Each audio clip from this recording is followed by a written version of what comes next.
వృద్ధ యజమానుడికి సేవ చేస్తూ పనిచేసిన గౌరి అనే యువతి కథ. ఇంటి పనుల కోసం వచ్చిన గౌరి ఎంతో అందంగా ఉంటుంది. ఇంటి కోడలు ప్రియా ఆమెను చూసి అడుగుతుంది, ఎవరు, ఎందుకు వచ్చావు? అల్లుడిని ఇంటిని శుభ్రంగా చూసుకోవాలని చెప్పి గౌరిని అల్లుడి దగ్గరకు తీసుకెళ్లి పరిచయం చేస్తుంది. తరువాత గౌరి వృద్ధుడికి పాదాల మసాజ్ చేస్తుంటుంది. ఆ సమయంలో ఆమె చీరజారిపోతుంది.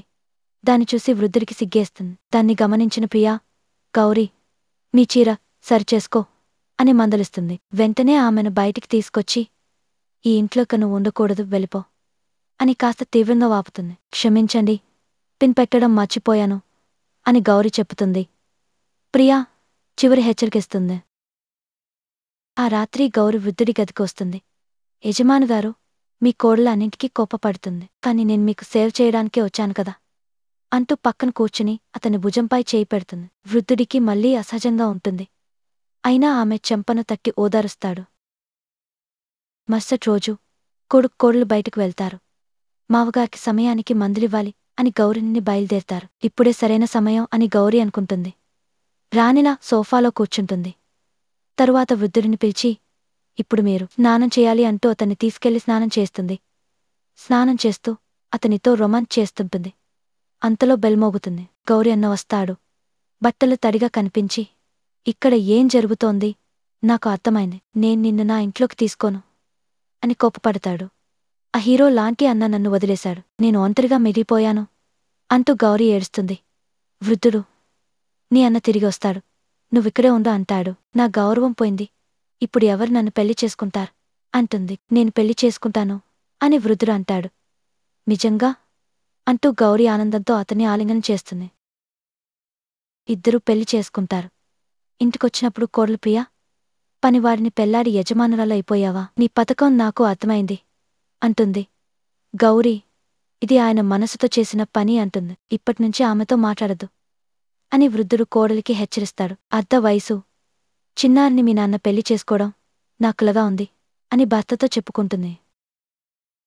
ఆ రాత్రే వృద్ధుడితో మొదటి రాత్రి గడిపిన గౌరీ మధ్యరాత్రి తన బాయ్ఫ్రెండ్ దగ్గరకు వెళ్తుంది. ఇప్పుడే ఇంటి ఆస్తి మొత్తాన్ని గెలుచుకుంటాను అంటుంది. ఇద్దరూ కలిసినప్పుడు సన్నిహితంగా మమ్మేకమవుతారు.